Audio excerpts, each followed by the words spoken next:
buru bat eta bokal eta fiel de fechos, ez dauka nire ustez euskarako modua esateko, eta ni bigarren aldiz atera naiz bokaletan, hauteskunde horiek.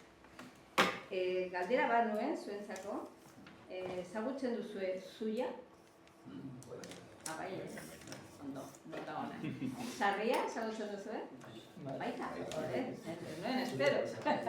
Bale, pues ni bizi naiz Sarrian, hori da ni bizi naizen herrian, esan dut bezala ez naiz bertako, ez nintzen jaio hor, baina nintzen orain dela 14 urte, oso gustora bizi naiz, leku ederra, eta jakiten duzuenez, dara Arabako herri bat.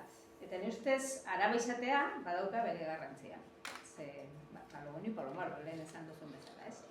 Nire ustez, Arabako berezitasunak dira, nire percepzioa hori da, alde batetik ez dela oso ezaguna, horregatik esaten duzu nota ona dela duzu, ezagutzen duzuelako zuia eta Sarria Bizkaian egonda, guztiok dakigu Altuve mendea asko saltuagoa da Bizkaitik Arabara joateko, eta ez hainbeste Arabatik Bizkaiara joateko. Ez dakit ulertzen duzu, baina askotan sentitzen dugu hori Arabara. Gero, baita ere oso izaera nitsa dago Araban, ustez agian identitatea trinkoa dago beste herrialdetan, Euskal Herrian, Araban identitatea ustez nahikoa nitsa da, biretzat hori oso ona da, beste batzuentzat eta beste hainbeste.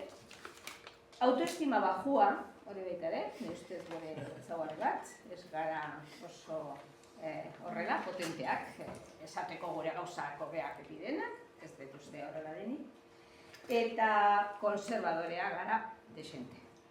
Ez hainbeste orain dauden eskemetan, baina nire ustez bai beste eskemetan eta historian horrela izan da, eta nire ustez bada gure ezaugarria eta baita ere pozik dago ezaugarri horrekin.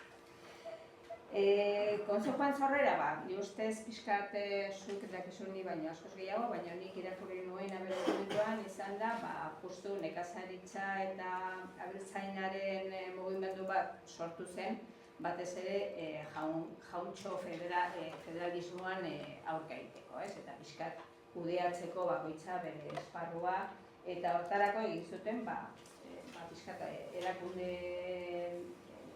propio bat, eta horiek ziren kontsejuen sorrera.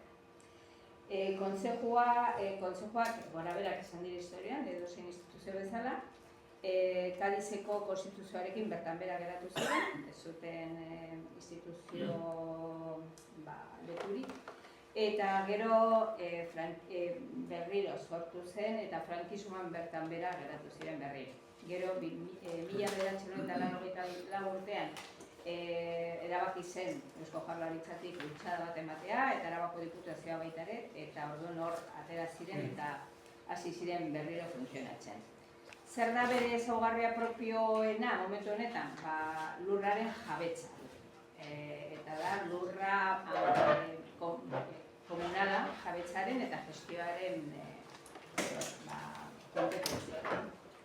Gaur egoera oso desberdina da, kontuan izan behar du Araban daude 354 kontzeju, eta oso desberdinak dira, adibidez Gasteizen inguruan dauden, oso dependentzia handia daukate hiriburuarekin, eta oso zaila dute bere funtzionamendurako izatea autonomia, eta gero beste eskualdetan, segun eta rentaren arabera, hori asko funtzionatzen du, leku batzuk diru desente dugunez, oso ondo antolatzen gara eta baditu zerbitzu desente, beste lekuetan ez hainbeste. Kontuan izan behar dugu, Zuian Zigoiten Gorrialdeko Arabako eskualdetan rentaren altuenetarikoak garela bai komunitate autonomoan, bai Euskal Herriaren maila.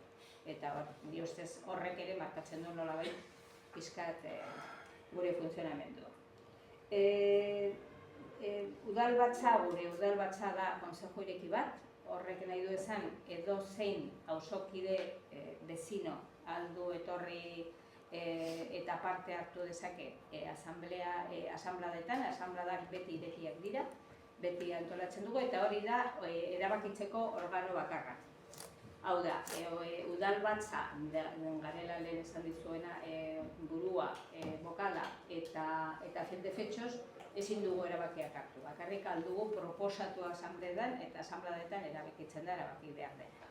Eta, claro, erabakiak dira batzu potenteak, ze mendi jabetza desente dugu. Aurten adibidez, eginda entresaka bat basoetan eta atera dugu 100.000 euro. Eta diru hori banatzen da diputazioan eta konsejoan artean, baina erabiltzen da gero hobekuntzak egiteko herrian, eta hori nabaritzen da, sustatzen zaren zarrian eta sartu zula, segulo. Hori da pixkat jabetza hori, basoaren jabetza, importantea da ekonomikoki, baina baita ere, nire ustez horrek suposatzen du zaintza berezi bat eta zaintza komunala berezi bat alde hortan. Oso sartuta dago herrian, nola zaindu behar da basoa, ze gauzak egin behar dira noiz behinka, ze moduan egin behar da basoko esplotazioak, eta nire ustez hori gauza positiboak dira.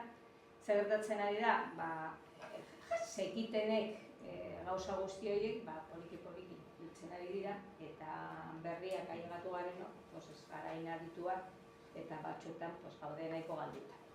Baina, gutxienez hori konserbatu da eta hori mantentzen da. Zer gehiago egiten dugun? Hauteskundeak zuzenak dira, ez ditugu kandidaturik egiten, jendea biztaldeen artean egiten dugu aukeraketa, eta edonor, atera daiteke. Parte hartza ez da oso ondia, sarrian bertan dago nolabait sakabanatuta urbanizazio berriak eta batez ere hiriburuko jendea edo etorri dana bizitzera, eta gero bertakoak gehi algun abertzau ni bezala. Piskat hori baita ere markatzen du implikazioa. Eta egiten dugun baita ere da, eta guretzat oso importantea dela, egurraren gestioa, hau da, sorte fogeradak, egiten du banaketa eta hori mantentzen da, zorionez. Eta baita ere badugu diruaren sarrera potente bat eizako kotoarekin. Urtero ateratzen da, egiten da konbenio bat, eta hori da herrientzako dirua sarrera.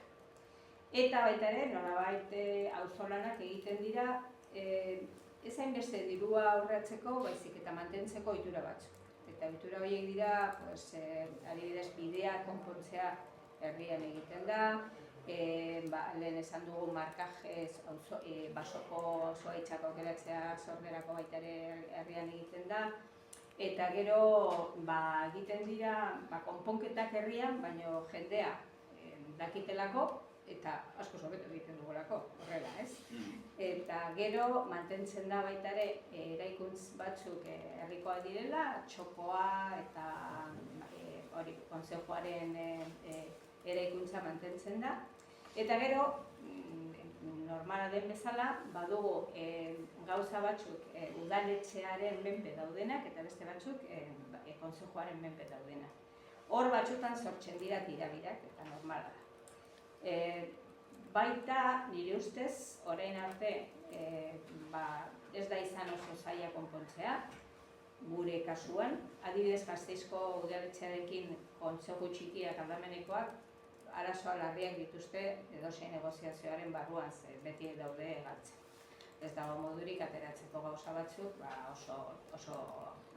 oso ahulak direlako, ez? Bai poblazioaren aldetik, bai representazioen aldetik, eta hori zegoen kontatzeko. No. Gauza simpleak